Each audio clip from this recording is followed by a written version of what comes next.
প্রধান উপদেষ্টা ডক্টর মোহাম্মদ ইউনূস গত বছর বাংলাদেশে ফেরার পর এক বিধ্বস্ত বাংলাদেশকে আবিষ্কার করেন।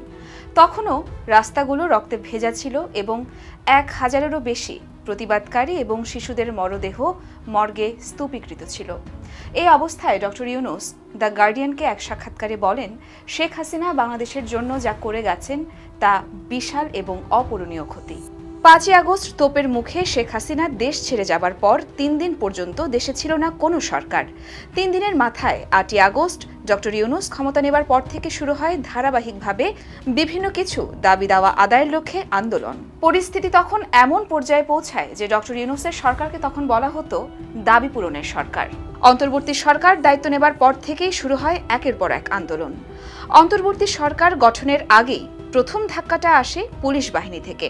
5ই আগস্ট আওয়ামী লীগ সরকারের পতনের পরদিন 6ই আগস্ট থেকে অনির্দিষ্টকালের জন্য কর্মবিরতির ঘোষণা দেয় বাংলাদেশ পুলিশ কর্মচারী সংগঠন।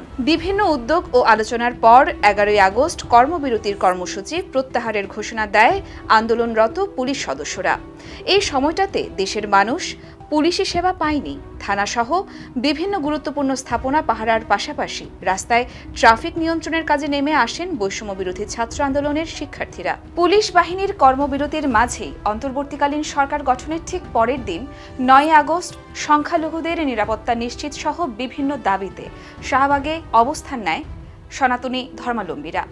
এ সময় যেন সংখ্যালঘুদের উপর কোনো হামলার ঘটনা না ঘটে এবং এটিকে রাজনৈতিক কার্ড হিসেবে কেউ ব্যবহার না করতে পারে, সেজন্য সর্বোচ্চ সচেষ্ট ছিল বাংলাদেশ সেনাবাহিনী সহ অন্যান্য আইনশৃঙ্খলা রক্ষাকারী বাহিনী। জাতীয় পতাকা অবমাননা, বিভিন্ন সভা সমাবেশে সাম্প্রদায়িক উস্কানিমূলক বক্তব্য ও কর্মকাণ্ডের অভিযোগে সনাতন ধর্মবিশ্বাসী সংগঠন আন্তর্জাতিক শ্রীকৃষ্ণ ভাবনামৃত সংঘের আলোচিত সংগঠক চিন্ময় কৃষ্ণদাস ব্রহ্মচারীর গ্রেপ্তারকে কেন্দ্র করে মর্মান্তিক সংঘাত সৃষ্টি হয়।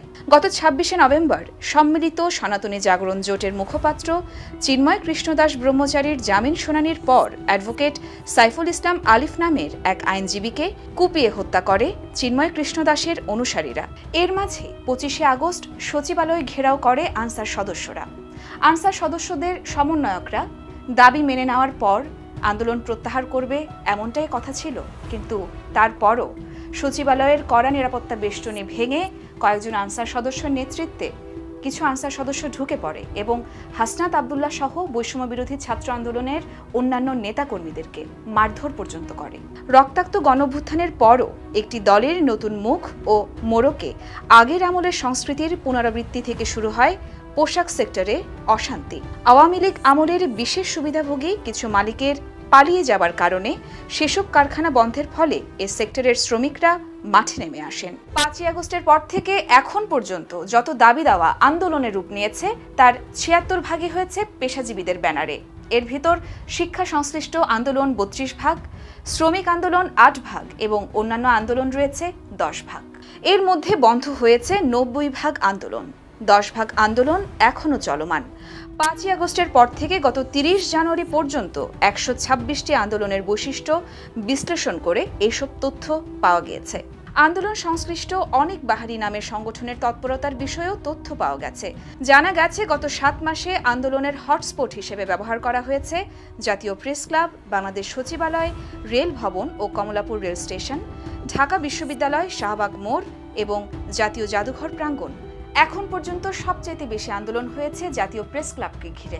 এছাড়া সরকারি কর্মচারীদের আন্দোলনের স্থান হিসেবে পরিচিতি পেয়েছে বাংলাদেশ সচিবালয়। গত বছরের 13 থেকে 25 আগস্ট পর্যন্ত সবচেয়ে বেশি কর্মসূচি পালিত হয়েছে। ডিসেম্বরে তিতুমির কলেজ ও শিক্ষক সংগঠনের আন্দোলনে উত্তাল ছিল রাজপথ। সরকারি চাকরিজীবী আন্দোলন সংক্রান্ত দাবির মাঝে আছে চাকরিতে প্রবেশের বয়সসীমা 35 বছর, 11 থেকে 20 গ্রেডের সরকারি কর্মচারীদের বেতন বৈষম্য নিরসন ও পদোন্নতি, উপসচিব পদে ক্যাডারদের সমান সুযোগের দাবি ও কর্মকর্তাদের বদলি নীতি সংস্কার। শাহবাগের সমাবেশে যারা উপস্থিত থাকবে তাদেরকে 1 থেকে 10 লক্ষ টাকা পর্যন্ত ঋণ দেওয়া হবে, এমন প্রলোভন দেখিয়ে গত বছরের 25 নভেম্বর সারা দেশ থেকে গাড়ি ভর্তি করে লোক আনা হয়েছিল।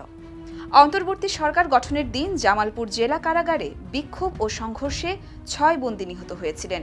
এ ঘটনায় কারাগারের জেলার কারারক্ষী ও বন্দী সহ 19 জন আহত হয়েছেন। পাহাড়ি বাঙালি সংঘাত উত্তপ্ত হয় পার্বত্য এলাকা। এই অবস্থায় 144 ধারা জারি করে সরকার। এ ঘটনায় সংঘর্ষের পাশাপাশি প্রাণনাশের ঘটনাও ঘটেছিল। এমনকি সে সময় খাগড়াছড়িতে আটকে পড়ে কয়েক হাজার পর্যটক। 10 আগস্ট গোপালগঞ্জে সেনাবাহিনীর সদস্যদের উপর হামলা চালায় স্থানীয় আওয়ামী লীগের নেতাকর্মীরা। গোপালগঞ্জের ভেতর দিয়ে সেনা টহল দল যাওয়ার সময় উত্তেজিত আওয়ামী লীগ নেতাকর্মীরা দেশীয় ধারালো অস্ত্র দিয়ে সেনাবাহিনীর 2টি গাড়ি ভাঙচুর করে এবং আরেকটি গাড়িতে আগুন ধরিয়ে পুড়িয়ে দেয়। চাকরি পুনর্বহালের আন্দোলনের মাঝে আছে চাকরিচ্যুত পুলিশ সদস্য, সেনা ও বিজিবি, বিভিন্ন ব্যাংক, গ্রামীণ ফোন ও অন্যান্য প্রতিষ্ঠানের আন্দোলন।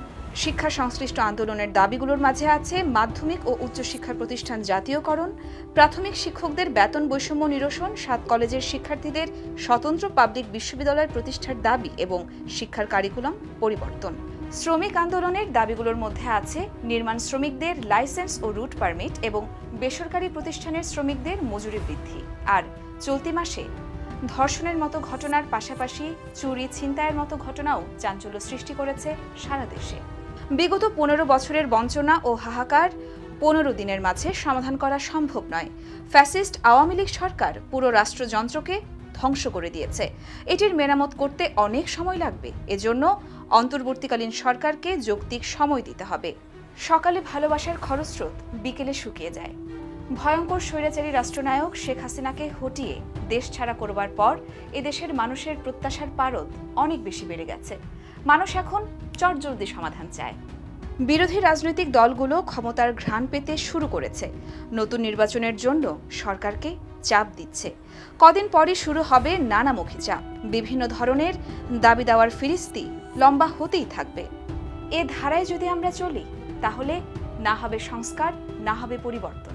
আমাদেরকে দীর্ঘ পথ পাড়ি দিতে হবে। অস্থিরতা বা তাড়াহুড়ো করলে চলবে না। চাপ নয়, সময় দিতে হবে অন্তর্বর্তীকালীন সরকারকে। ইয়োর মাশায়ের জাহান, দেশকাল।